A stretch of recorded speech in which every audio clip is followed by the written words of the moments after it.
الحديث كلام الله وخير الهدي هدي محمد صلى الله عليه وسلم وشر الأمور محدثاتها وكل محدثة بدعة وكل بدعة ضلالة وكل ضلالة في النار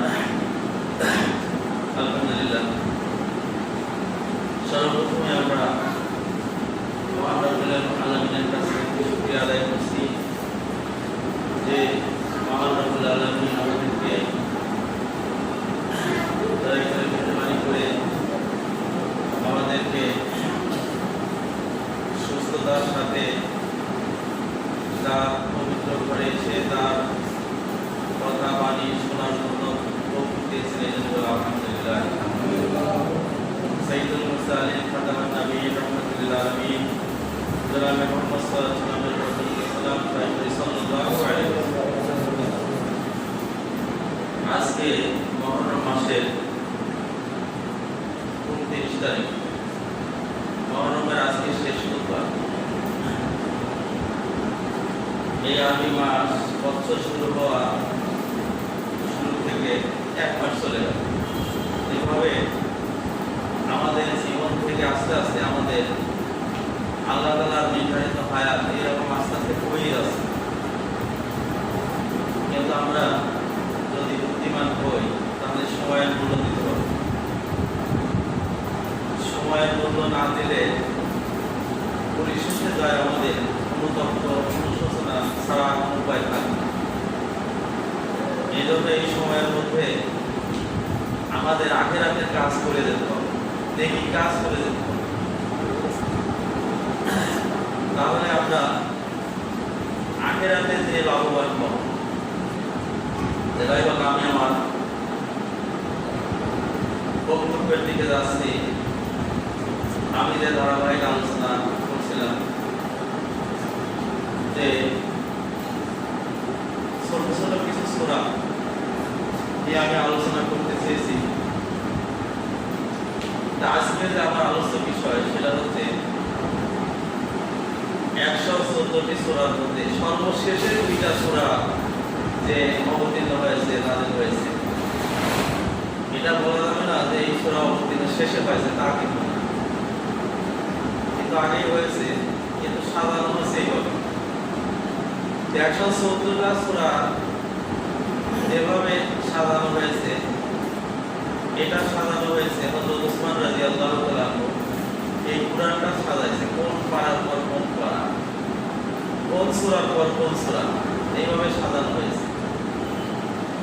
এই সাজানোর সিরিয়ালে সর্বশেষ 2টা সূরা আমরা কিন্তু সবাই জানি। আমরা সাধারণ যারা শিক্ষিত মাদ্রাসায় পড়ি নাই, আমরা যদি নামাজ পড়তে যাই তাহলে আমরা এই 10টা সূরা শেষের এই সূরা ফিল থেকে শুরু করে সূরা নাস পর্যন্ত আমরা মুখস্থ করি। ম্যাক্সিমাম লোকেরই এই 10টা সূরা মুখস্থ আছে, ছোট ছোট সূরা। আজকে আমি আলোচনা করব সূরা ফালাক আর সূরা নাস, এই 2টা সূরা নিয়ে আমি আলোচনা করব। এই 2টা সূরা বিষয়ে ব্যাপক আলোচনা তাফসীরে আছে, অনেক আলোচনা। এই সূরা থেকে আমাদের কি শিক্ষা আছে, আমরা এই শিক্ষাটা নেব, আর এই সূরার প্রতি আমাদের কি দায়িত্ব কর্তব্য, এই সম্পর্কে আমি আলোচনা করব। প্রথমে আমি বলবো যে সূরা 2টার নাম। আমরা জানি যে প্রথম সূরা 2টার মধ্যে যেটা প্রথম আমি আলোচনা করবো সেটার নাম সূরা ফালাক, সূরাতুল ফালাক। আর শেষ সূরার নাম সূরাতুন নাস। কিন্তু আজকে কিন্তু ফালাকের আলোচনাটাই করব। আল্লাহ তৌফিক দিলে আগামী জুমাতে আমি নাসের আলোচনা করব, সূরাতুন নাস। কিন্তু 2টা সূরার ফজিলত সম্পর্কে আজকে আমি আলোচনা ফজিলত। আল্লাহ রাব্বুল আলামিন, যদিও আমরা কোরআনে 2টা সূরা আলাদা আলাদা নাম পাই, কিন্তু এই 2টা সূরা একসাথে নাযিল হয়েছে, একই সঙ্গে নাযিল হয়েছে। একটা সূরার সাথে আরেকটা সূরার বিষয়বস্তু এত মিল, মনে হয় যেন যে একই কথা এক সূরায় বলা হয়েছে। একটা সূরা, কিন্তু আসলে নাম আলাদা। এই দুইটা সূরা একসাথে নাযিল। এটা নাযিল হয়েছে মক্কায়, কেউ কেউ বলছে মদিনায় নাযিল হয়েছে।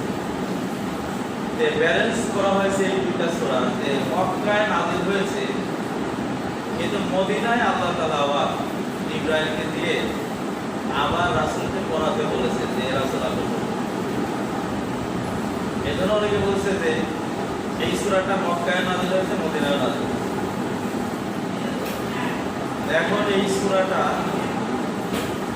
কে একটা নাম, আসল নাম দেওয়া হয়েছে, সেটা হচ্ছে মুআউযিজাতাইন। এই দুইটা সূরার নাম হচ্ছে আসল নাম, যে নামটা আসলে আসল মুআউযিজাতাইন। মানে মুআউযিজাতাইন, মুআউযিজাতাইন সূরাটা একটু পড়ুন। মুআউযিজাতাইন এটা দিবস। এটার অর্থ হচ্ছে আল্লাহর কাছে আশ্রয় চাওয়ার দুইটা সূরা।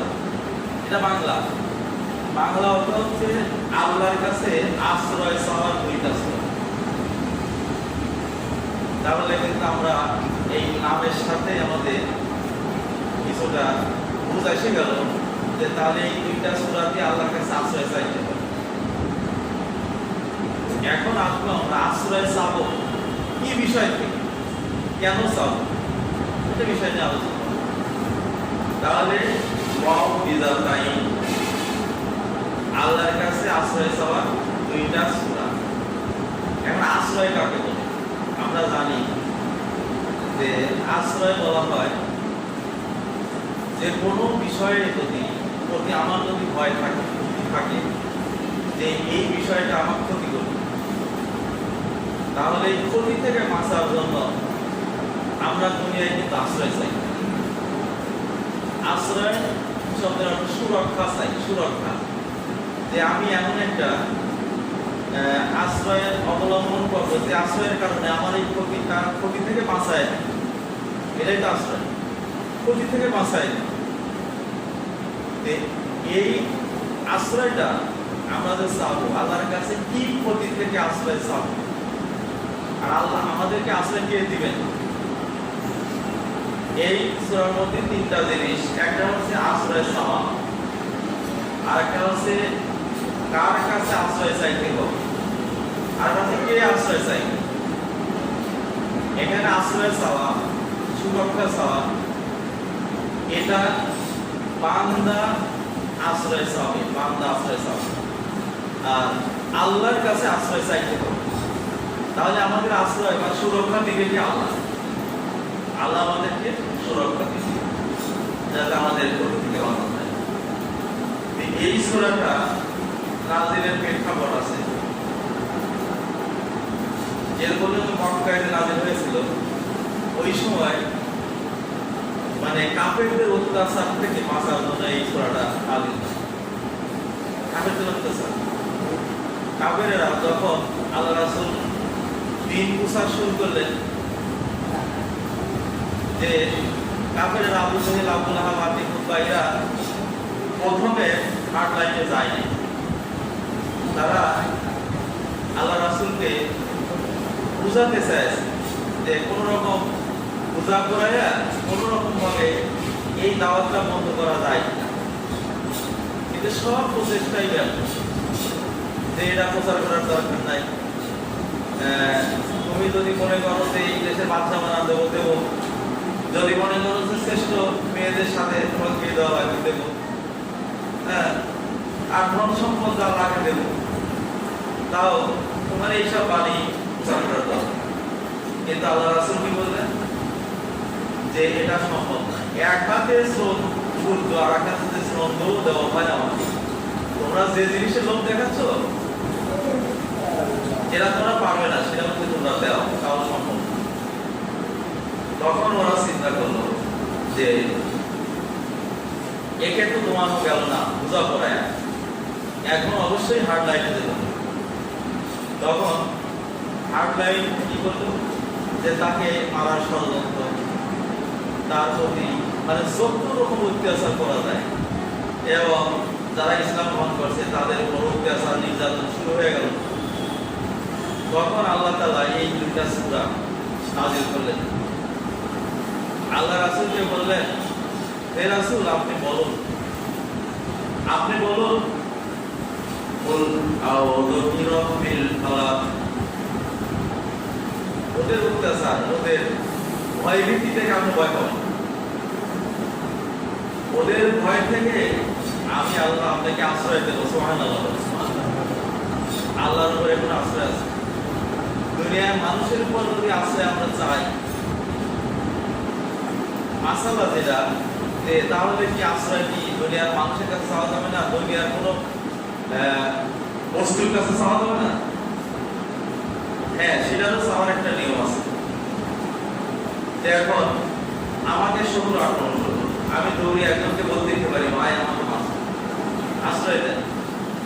কিন্তু এখানে আকীদা থাকবে যে বাঁচানোর মালিক কে? আল্লাহ। এতে বান্দার আমি অবদান চাচ্ছি, মানে মনের মধ্যে থাকবে যারা তাওহীদবাদী, যারা ঈমানদার, তারা বলবে বাঁচাবে তো আল্লাহ, কিন্তু আপনি একটু আমার বাঁচানোর জন্য একটু সহযোগিতা করেন, আপনি একটু অবদান রাখেন। মানুষের অবদান আছে, জীবজন্তুর অবদান আছে, কিন্তু বাঁচানোর একমাত্র মালিক আল্লাহ। কিন্তু আমরা এই তাওহীদকে নষ্ট করি কিভাবে? যে যদি বান্দার মাধ্যমে যদি আমি বেঁচে যাই, সেটাই বান্দার কথাটাই বলি যে আমাকে ওই অমবিল তো বাঁচাইছে, তাহলে তাই বলি না, এইটাই শিরক। এখন প্রশ্ন যে আল্লাহ যদি বাঁচাই, তাহলে আমি কেন আরেকজনের সহযোগিতা নেব, অবদান নেব? কিন্তু আল্লাহই আবার বলে দিয়েছে যে তুমি বাঁচতে চাচ্ছ, কিন্তু তুমি বাঁচার জন্য একটা পদক্ষেপ নাও, বাঁচার জন্য। কারণ আল্লাহ রাসূলও তো শত্রুদের হাত থেকে বাঁচার জন্য পদক্ষেপ নেয়নি। যুদ্ধের সময় যে কৌশলগুলো, এটা তো আল্লাহর কাছে বলতে, আল্লাহ তুমি তো সবই মহান, সবই পারো, এগুলা কি দরকার, তুমিই তো যথেষ্ট। কিন্তু আল্লাহ বলছে না, সব আসবাব, এই উপকরণগুলো তুমি একটু গ্রহণ করো। এজন্য উপকরণ গ্রহণ করা লাগে, এটা আল্লাহ তাআলার নিয়ম।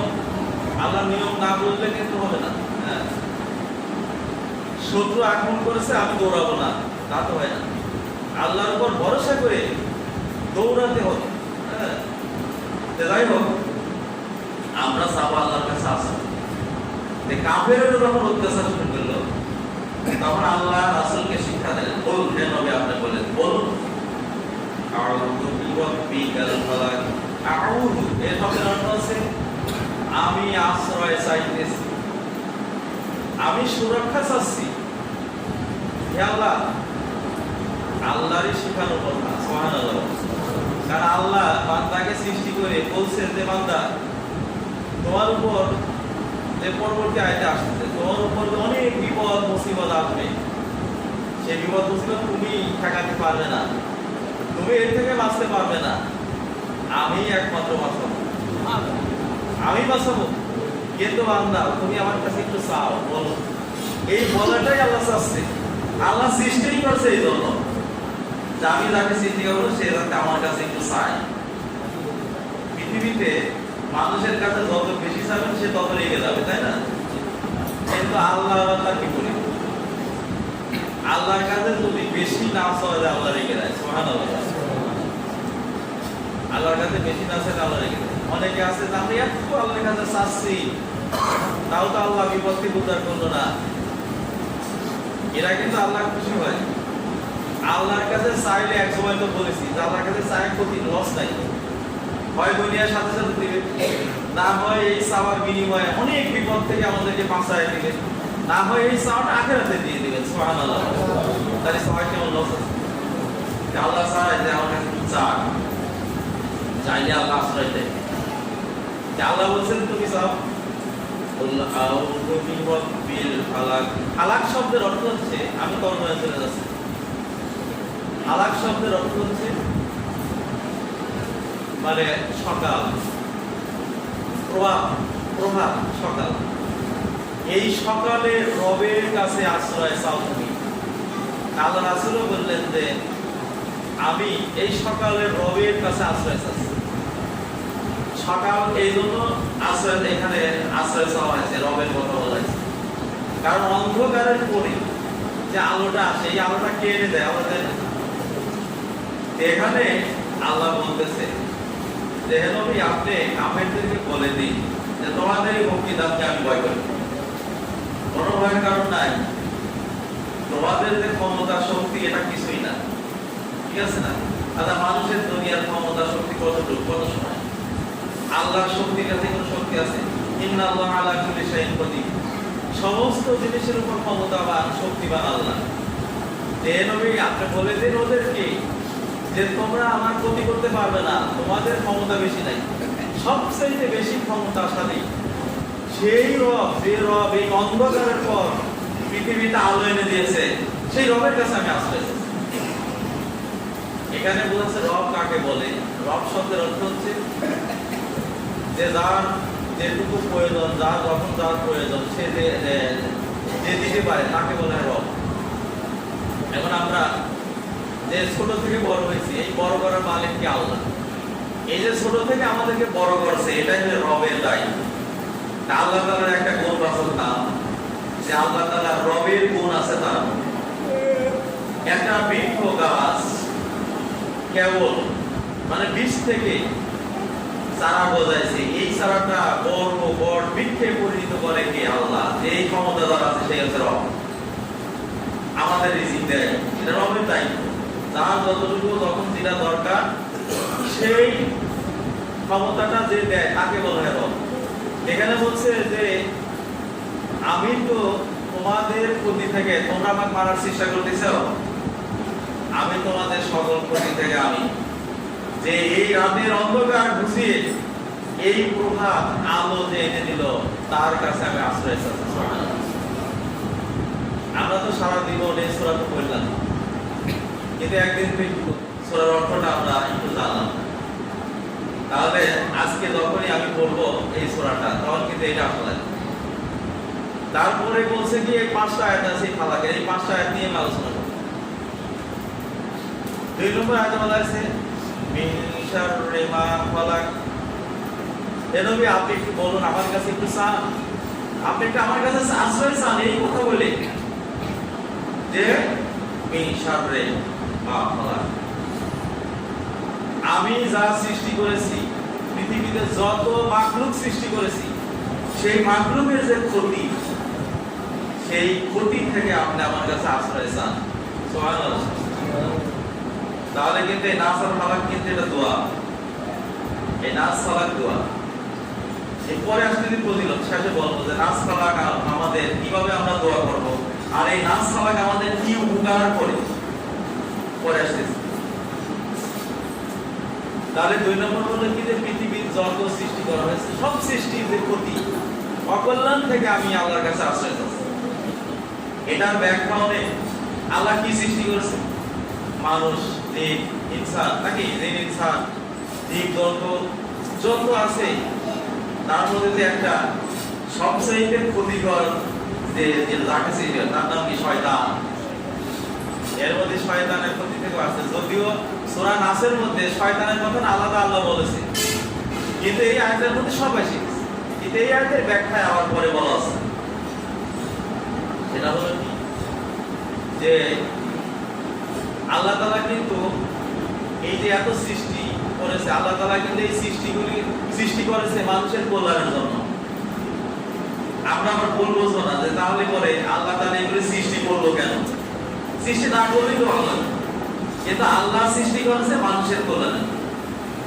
কিন্তু আল্লাহ তাআলা ওই সৃষ্টির যে উদ্দেশ্য পূর্ণতা দানের জন্য ওর মধ্যে কিছু অকল্যাণও দিয়ে দিয়েছে, অকল্যাণও দিয়েছে। এই ওদের মধ্যে সৃষ্টির মধ্যে যে অকল্যাণ, এই অকল্যাণ থেকে বাঁচার জন্য আল্লাহর কাছে আশ্রয় চাইতো। পৃথিবীর কেউ এই অকল্যাণ থেকে বাঁচাতে পারবে। এখন ধরেন আল্লাহ তাআলা আগুন সৃষ্টি করেছে, আগুনের মধ্যে কিন্তু একটা অকল্যাণ দিয়ে দিয়েছে। আমার ঘরে যদি আগুন লাগে, ঘর পুড়ায় দিবে না? তাহলে ওই যে ফালাক সৃষ্টি করেছে, তা আগুনের ক্ষতি কি? অন্যায় আমাকে পুড়ায় দিবে, এটা তো ক্ষতি। তা আল্লাহর কাছে আশ্রয়, আল্লাহ তুমি তুমি আগুনের ক্ষতি থেকে আমাকে বাঁচাও, আমাকে আশ্রয় দাও, যাতে আগুন আমাকে ক্ষতি না করতে পারে। জীবজন্তু, বাঘ ভাল্লুক এগুলো ক্ষতি করে না? চোর ডাকাত মানুষের দ্বারা তো ক্ষতি হয়। চাঁদাবাজ নাই? চাঁদাবাজ আল্লাহ মানুষকে সৃষ্টি করেছে মানুষকে চাঁদা দেওয়ার জন্য, মানুষকে কষ্ট দেওয়ার জন্য নাকি? আল্লাহ বলেন ফুলকু খায় না উন্নতি হলে না, আমি মানুষকে সৃষ্টি মানুষের উপকার করব। যে মানুষ মানুষের উপকার করে না, ক্ষতি করে, সে তো মানুষ না। পালু মাদা, ও তো জানোয়ার। কারণ জানোয়ার তাহলে কিন্তু মানুষের মধ্যে ক্ষতি করার গুণ আছে। আল্লাহ বলছে যে আমি মাঝখানে দুইটি দিকে দিয়ে দিলাম, সে উপকারও করতে পারে, ক্ষতি। এই ক্ষতি থেকে, মানুষের ক্ষতি থেকে বাঁচানোর জন্য আমরা আল্লাহর কাছে আশ্রয় নিই। এইরকম পৃথিবীর যত ক্ষতি আছে সব ক্ষতি থেকে আল্লাহর কাছে আমাদের আশ্রয় চাওয়া হচ্ছে এই আয়াত দ্বারা। পরবর্তী আয়াতে বলা আছে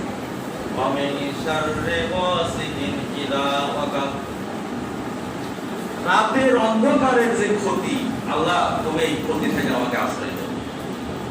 তাহলে দেখেন প্রত্যেকটি আয়াতেই কিন্তু আল্লাহর কাছে দোয়া করা। রাতের অন্ধকার, এটা রাতের অন্ধকার, প্রসিকিং শব্দের অর্থ হচ্ছে রাতের অন্ধকার। যখন রাতের অন্ধকারটা পৃথিবীতে ছেয়ে যায়, ইরা ওয়াকা, ওয়াকা মানে একবারে ছেয়ে গেল। সন্ধ্যার সময় রাতের অন্ধকারটা শুরু হয়, সাথে সাথে কি অন্ধকার ঘনিয়ে আসে না, কি দেরি হয় না? এখানে বলা হচ্ছে যে যখন অন্ধকার শুরু হলো তখনকার ক্ষতি থেকে নয়, যখন অন্ধকার একবারে সারা পৃথিবী অন্ধকারে ঢেকে দিল, ওই অন্ধকারের মধ্যে যে ক্ষতি অকল্যাণ, আল্লাহ তোমার কাছে আমি আশ্রয় চাচ্ছি। অন্ধকারের ক্ষতি কি? পোকামাকড়, কীট পতঙ্গের ক্ষতি নাই অন্ধকার, চোর ডাকাত বদমাইশ। কারণ এখানে বলা হয়েছে অন্ধকারে ক্ষতি করার সুযোগ পাওয়া যায়। আল্লাহ রাসূলকেও কিন্তু মারার জন্য অন্ধকারেই কিন্তু মারার জন্য চেষ্টা করেছে। এখানে এক বাক্যে বলে দেওয়া হচ্ছে আল্লাহ এই অন্ধকারের মধ্যে যত প্রকার ক্ষতি আছে সব ক্ষতি থেকে তুমি আমাকে আশ্রয় দাও। আর আল্লাহ যদি আশ্রয় দেয় কেউ ক্ষতি করতে পারবে? আল্লাহর আশ্রয়ের উপর কোনো আশ্রয় নেই। তারপরে বলতেছে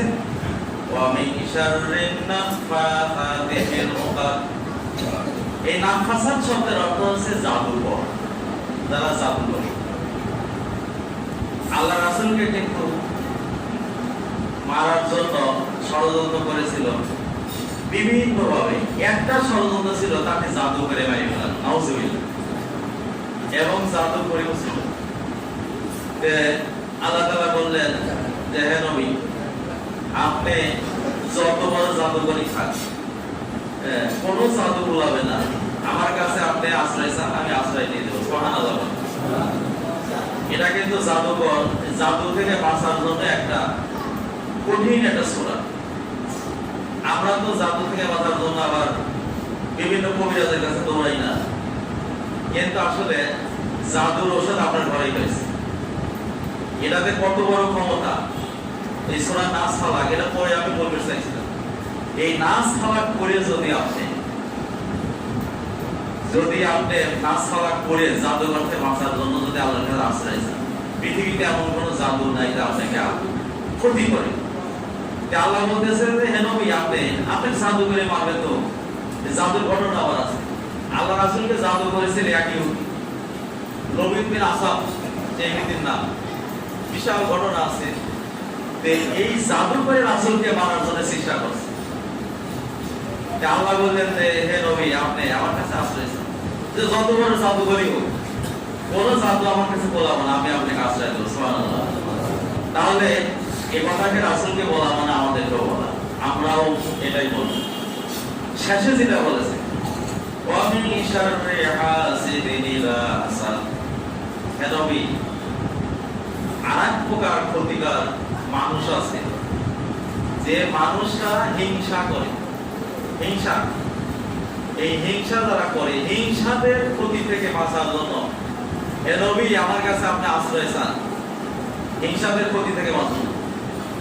আচ্ছা, হিংসা তো বড় বাবা আমরা জানি, হিংসা যারা করে তাদের কিন্তু কোনো নেকি বা সওয়াব থাকবে না। কারণ হিংসাকারী নেকি সওয়াব শেষ করে দিবে, পুরে শেষ হয়ে যাবে। আল্লাহ রাসূল বলেছেন যে ইন্নাল হাসানা লা ইয়াকুলুল হাসানাত, যার অন্তরের মধ্যে হিংসা আছে সে কিন্তু যত নেকি করবে সব নেকি হিংসা খেয়ে ফেলাবে, থাকবে না। আপনার মধ্যে হিংসা আছে, আপনি নামাজ পড়লেন, দোয়া করলেন, দান সাদকা করলেন, মানুষের উপকার যত নেকি করলেন সব শেষ হয়ে যাবে।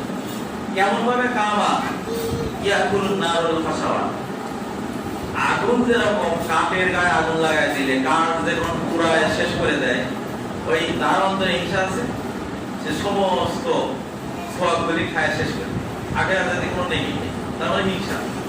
তাহলে আল্লাহ তাআলা বললেন যে নবী আপনাকে তারা মারতে চায় কেন? হিংসা, তাদের মধ্যে হিংসা আছে। এটা মানে তাফসীরে আছে, তারিখ ইবনে হিশামে বলা হয়েছে যে এই হিংসা কিভাবে রাসূলের প্রতি করেছে। আবু জেহেল কিন্তু আসলে রাসূলের আপন চাচা না, আমরা অনেকে বলি যে রাসূলের আপন চাচা, কিন্তু আপন চাচা এর পাড়া প্রতিবেশী চাচা, কোন অন্য গোত্র। কিন্তু বনি হাশিম গোত্রে আল্লাহ রাসূল আবু জেহেল কিন্তু অন্য গোত্রের লোক। আল্লাহ আবু জেহেল বলল যে আমরা তো আবু তালেবের গোষ্ঠীর সাথে মানে প্রতিযোগিতামূলক ভালো কাজ করে আসতেছিলাম, কারণ ওরাও দান করতো মানুষকে, আমরাও দান করতাম, ওরাও অতিথি সেবা করতো।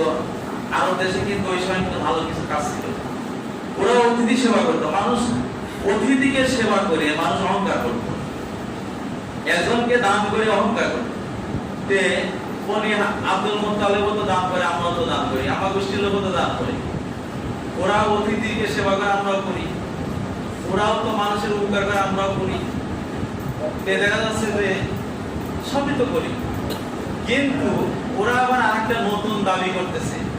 সে দাবিকে ওরা বলতেছে আমাদের মধ্যে একজন নবী আছে, তার কাছে নাকি আবার আসমান থেকে উঠে আসে। এই জায়গাটা আবু জেহেল হারিয়ে গেল যে দুনিয়াবি সব কাজই তো আমরা করতেছি, কিন্তু মিল ছিল একটা। তাহলে মানুষ আমাদেরও মর্যাদা দিত, ওদেরও মর্যাদা দিত। হ্যাঁ, এখন দেখা যাচ্ছে যে একটা মর্যাদা ওদের বেশি হয়ে যাচ্ছে। সেটা হলো কি যে ওরা বলতেছে আমাদের মধ্যে একজন নবী আছে, সে নবীর কাছে আসমান থেকে উঠে আসে। এইটা আবু জেহেল মিলাতে পারে নাই। আবু জেহেল চিন্তা করলো যে এই মর্যাদার সম্মানটা আমি সহ্য করতে পারছি না, এর আমি বিরোধিতা করবো, এইটা আমি মানি নিতে পারবো না। এটার নামই হিংসা। হিংসা শব্দের শাব্দিক অর্থ হচ্ছে অন্যের ভালো দেখে নিজের মধ্যে খারাপ লাগা। এখনই যার অন্তরে আছে এখনই দূর করে দেন। এই হিংসাতে কত মারাত্মক! কি অন্যের ভালো দেখে যার অন্তরের মধ্যে খারাপ লাগে, এটাই হিংসা। হিংসা আর ঈর্ষা কিন্তু দুইটা জিনিস। ঈর্ষা হচ্ছে এইটা যে আল্লাহ তুমি তো আমাকে এই নিয়ামতটা তুমি দান করেছো, আমি এতে বেজার না, আমার খারাপ লাগতেছে না, আমি কিন্তু সব শিখাই দিচ্ছি, আমার ভালো লাগতেছে, আমি আরো খুশি হয়েছি। তাহলে আমার এক ভাইকে তুমি এত সুন্দর ভালো একটা নিয়ামত দান করেছো। নিয়ামত বলতে কি বোঝায়? টাকা পয়সা হতে পারে, ধন দৌলত হতে পারে, সম্মান মর্যাদা হতে পারে। একটা ছেলে শিক্ষিত হয়েছে, একটা ছেলে বিদেশ গিয়েছে, একটা ছেলে উন্নতি করতেছে, যত প্রকার ভালো আছে। এই ভালোটা দেখে আপনার যদি ভালো লাগে তাহলে বোঝা যাচ্ছে আপনার মধ্যে হিংসা নেই, আর খারাপ লাগলে বোঝা যাচ্ছে হিংসা আপনার মধ্যে আছে। এই জন্য এটা যদি কেউ বলে আল্লাহ আমার ভাইকে এই নিয়ামত দিয়েছো, আলহামদুলিল্লাহ আমি খুশি হয়েছি, আল্লাহ ওই নিয়ামতটাও থাক, বরং থাক, কিন্তু আল্লাহ আমাকে ওই নিয়ামত একটা দাও, আমাকে ওই নিয়ামতটা দাও। একজনের ছেলে এই ক্লাস পাস করেছে, আমি যদি বলি যে ওর ছেলে কেন এই ক্লাসটা পাইল না, আমার ছেলে তো পাওয়া দরকার, হ্যাঁ আমার খারাপ লাগতেছে, আরো ছেলের পর্যায়ে ঝাড়ি মারতেছি নাকি, অমুকের ছেলে যার গ্রামে কোনো মান সম্মানই নাই, ইজ্জতই নাই, আমার কত সম্মান মান জানিস, অথচ তুই লেখাপড়া কি করিস, তার মানে ও হিংসার আগুনে জ্বলে যাচ্ছে। ঠিক আছে, এতে হ্যাঁ বল আল্লাহ অমুক ভাইয়ের ছেলে এই ক্লাস পেয়েছে, আমি খুব খুশি হয়েছি, আল্লাহ আমি দোয়া করি আল্লাহ তুমি আমার ছেলেকে ওই ক্লাস দাও। এইরকম এটাকে ঈর্ষা, এটা জানা যাচ্ছে হিংসা হারাম, হিংসা করা যাবে না। সর্বপ্রথম হিংসা কে করেছিল বলেন তো দেখি? আউয়াল হিংসা সর্বপ্রথম শুরু হয়েছে ফিস সামায়ে, আসমানে। আদম আলাইহিস সালামের প্রতি শয়তানের হিংসা, ঠিক আছে না? কারণ শয়তানকে বলে আদমকে সিজদা করো, শয়তান জ্বলে পুড়ে শেষ হয়ে গেল। আমি 6 লক্ষ বছর ইবাদত করলাম, এই মর্যাদা তো আমি পাবো। আল্লাহ কেন আদমকে মাটিতে তৈরি করে এখনই আবার জীবন দিব চিন্তা করে? হিংসা জ্বলে পুড়ে যাচ্ছে। কিন্তু হিংসা কিন্তু ধন সম্পদে না, মর্যাদা হিংসা। আমাদের সমাজে কিন্তু এখন হিংসা চলতেছে, সাধারণ লোক বাদে দিল, আলেমদের মধ্যেই বড় বড় হিংসা চলছে। একটা বক্তা যদি ভালো মার্কেট পেয়ে যায়, যার জালসায় লক্ষ লক্ষ লোক গাদি হয়, কিন্তু পুরাতন বক্তা গুলো যারা দেখছে ঘটনায়, আমাদেরও তো এরকম লোক হইতো, কিন্তু আমাদের সাথে বেশি লোক হওয়া হয়ে গেছে। সম্মান মর্যাদা পৃথিবীর মানুষ তো তাকেই বেশি দিতেছে। হিংসায় সহ্য করবে না পারে বক্তৃতার মাঠে মঞ্চে বিরোধিতা করে যাচ্ছে। এটা বড় একটা হিংসা, এটা সম্পূর্ণ হিংসা। হ্যাঁ, এক বক্তা বলেই ফেললো যে, এটা আমি উদাহরণ দেওয়ার জন্য বলছি, যে জনপ্রিয়তা কারে বলে? আমার জনপ্রিয়তা যদি আজ বৃষ্টি না হতে দেখায় দিতাম। আচ্ছা, এই কথাটা বলা মানে কি? আমি তো বুঝি না। তাহলে সে কি আপনাকে আলম বলা যাবে? তার মধ্যে সে আলেম হয়েছে, সে আমলই নাই। হিংসাতে কত মারাত্মক, হিংসা কাকে বলে সে জানেই না, অথচ বড় বক্তা হয়ে গেছে। আর সে বক্তা কিন্তু ওয়াজ করে কোরআন হাদিস দিয়ে না, ইচ্ছা কাহিনী এটি। তাহলে হিংসা কিন্তু চলতেছে আমাদের সমাজে, আলেমদের মধ্যে হিংসা চলতেছে। একটা আলেমের মর্যাদা যেই বেড়ে যায়, তার বিরুদ্ধে কিভাবে বলা যায়? কারণ এই হিংসাটাই শয়তানের মধ্যে হয়েছিল। কেন আদমকে এত বড় মর্যাদা দেওয়া হলো? এই মর্যাদা তো আমি পাবো, এই হিংসা শুরু হয়ে গেল। এই মর্যাদা আমি চাই না, এই মর্যাদা আমার দেওয়া। এদের হিংসাকারী সবসময় চায় যে মর্যাদা আমার দেওয়া, আমাকে দেওয়া হলো, আরেকজনকে কেন দেওয়া হলো? আর যারা ঈর্ষা করে তারা বলে যে, না, মর্যাদা পাইছে, ভালো, আলহামদুলিল্লাহ, আমি খুশি, কিন্তু আল্লাহ তুমি ওই মর্যাদা আমাকে দাও, এর আমি কিন্তু শিখাই দিলাম। এইভাবে যদি দোয়া করেন, এটা যদি মেনে নেন, আপনাদের হিংসা নাই। আল্লাহ তাআলা বললেন যে হিংসার যত প্রকার ক্ষতি, সব ক্ষতি থেকে তুমি বাঁচার জন্য। আবু জেহেল হিংসা করতেছে তো, যে মর্যাদা বেশি, কাল হবে না, এ নবী আমার কাছে আশ্রয় চাও। ওদের হিংসার ক্ষতি, এই হিংসা করেই তো ওকে মারার জন্য চেষ্টা করছে, ও দাবি করছে, এরকম হিংসা কারণে করছে। আল্লাহ বলে দেন, না, তুমি বলো যে আল্লাহ তুমি হিংসাদের ক্ষতি, হিংসাকারীরা যখন হিংসা করে, হিংসা করে ক্ষতি করতে চায়, আমাদের সমাজে কিন্তু হিংসা কিভাবে? আমরা আগে দেখছি যে একজন যদি ভালো ফসল দেয়, ফসলটা নষ্ট করছে, ঠিক আছে না? এবার আমি যদি বলি, আল্লাহ আমার এই এত সুন্দর ফসল হয়েছে, হিংসাকারীরাই কিন্তু ফসল নষ্ট করবে, জাদু করবে, তাই না? যে না, এটা আমার সহ্য হচ্ছে না, ওর নষ্ট করা লাগে। এটা ভালো গরু হয়েছে, নষ্ট করা লাগে। একজনের ভালো একটা ছেলে হয়েছে, নষ্ট করা লাগে। একজনের একটা ভালো ব্যবসা চলতেছে, নষ্ট করা লাগে প্রলোভন দিয়ে। যাই হোক, এইভাবেই করা। এখন হিংসাকারী সময় শেষের দিকে হিংসাকারী সম্পর্কে অনেক হাদিস আমি লেখা আনছিলাম। হিংসা করলে কি ক্ষতি, এটা আমি একটু বলবো। আল্লাহ রাসূলুল্লাহ সাল্লাল্লাহু আলাইহি ওয়াসাল্লাম সালাসাতুন লা ইস্তাজাবু দুআহু, আল্লাহ রাসূল বলেন, 3 ব্যক্তির দোয়া আল্লাহর দরবারে কবুল হয়। দোয়া করবে কিন্তু জীবনেও আল্লাহ কবুল করবেন না। 1 নম্বর হচ্ছে আকালাল হারাম, যে হারাম খানা খায়। হারাম খানা যে খায়, তার দোয়া কবুল হবে না। 2 নম্বর হচ্ছে মুকাফিরুল গীবা, যে বেশি বেশি মানুষের গীবত করে, গীবত পরনিন্দা। মানুষের অস্বার্থে তো খালি বলে যাচ্ছে, অমুকে খারাপ, অমুকে খারাপ, এটা করছে, ওটা করেছে। সত্য কথাটাই কিন্তু গীবত জানে রাখবেন, মিথ্যা না। সত্য কথাটাই গীবত। এক মানুষ একটা কাজ করেছে, কিন্তু বলা উচিত তার কাছে, ভাই আপনি এটা করেছেন, এটা ঠিক না, আপনি ভালো হয়ে যান। কিন্তু তার কাছে তো বলা দূরে থাক, তার মান সম্মান গীবত করার একটা উদ্দেশ্য থাকে, এটাও হিংসা। যে ওর ইজ্জত সম্মান আমার সহ্য হচ্ছে না, নষ্ট করা লাগে। ওর দোষ ত্রুটি আরেকজনের কাছে তুলে ধরে ওর মর্যাদা নষ্ট করবে। আল্লাহ রাসূল বললেন, যে ব্যক্তি এই মানুষের মর্যাদা নষ্ট করার জন্য পরে গীবত করে করে বেড়ায়, তা সে সারা জীবন দোয়া করলে তার দোয়া কবুল হবে না। তিন নম্বর মান কানা ফি কলবিহি গালন আও হাসাদুন লিল মুসলিমিন। তিন নম্বর যার অন্তরের মধ্যে হিংসা আছে, যার অন্তরের মধ্যে কি আছে? হিংসা। পরে ভালো দেখতে চায় না। এটা কিন্তু বাঁচাতে খুব কঠিন, কারণ শয়তান আপনার অন্তরের ভিতরে যোগ হয়। কারণ শয়তানের কাজই তো, ওই যে বলছিলাম যে আসমানের সর্বপ্রথম হিংসা শুরু হয়েছে। দুনিয়ায় হিংসা কখন শুরু হয়েছে? হাবিল আর কাবিল। হাবিলের কুরবানি যখন কবুল হয়ে গেল, তাহলে হাবিল মর্যাদা পেল না, সম্মান পেল না। কাবিলের লাঞ্ছিত অপমানিত হলো, কাবিল সহ্য না করে পারে হাবিলকে হত্যা করলো না। এটা হিংসা হত্যা। এইভাবে দুনিয়ায় হিংসা শুরু হয়েছে হাবিল কাবিলের মধ্যে, আর আসমানে হিংসা শুরু হয়েছে আদম আলাইহিস সালাম আর ইবলিসের মধ্যে। এই হিংসা কিন্তু আমাদের বুঝে গেলে এরকম হিংসা করা যাবে না। লাভ কি হিংসা করে? কোনো লাভ নাই। যাই হোক, হিংসা তার অন্তরে আছে, তার তো আল্লাহ কবুল করবেন না। একটা তাফসিরে কুরতুবী, এটা তাফসির আমি লিখে আনছি, এটা বলে আমি শেষ করব। আর কয়েকটা হাদিস আছে, বলার সময় নেই। আল হাসিদু লা ইউনালু ফিল মাজালিসি ইল্লা নাদাম।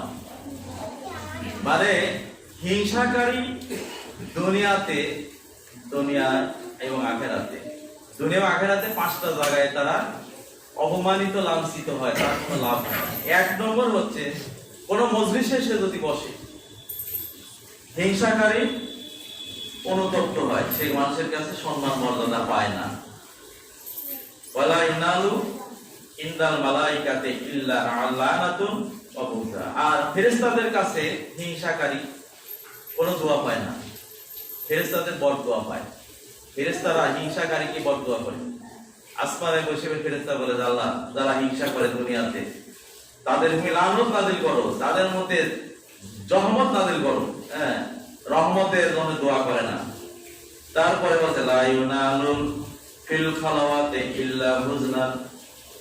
আর তিন নম্বর হচ্ছে যে হিংসাকারী যখন একা একা গোপনে থাকে, তখন হিংসার আগুনে সে নিজে দুশ্চিন্তা, হতাশায় জ্বলিয়ে পুড়ে খারখার হয়ে যায়। এরা তার শাস্তি, ব্যক্তিগত শাস্তি। কারণ দেখেন, যাকে আল্লাহ নিয়ামত দিয়েছে, সে তো দোয়া করছে, আল্লাহ তুমি হিংসাকারীর ক্ষতি থেকে আমাকে রক্ষা করো। আল্লাহ কিন্তু তাকে রক্ষা করে ফেলাইছে, কিন্তু চাওয়া লাগবে। কিন্তু এই হিংসাকারী এরা কিন্তু আমাদের প্রতিদিনের আমল।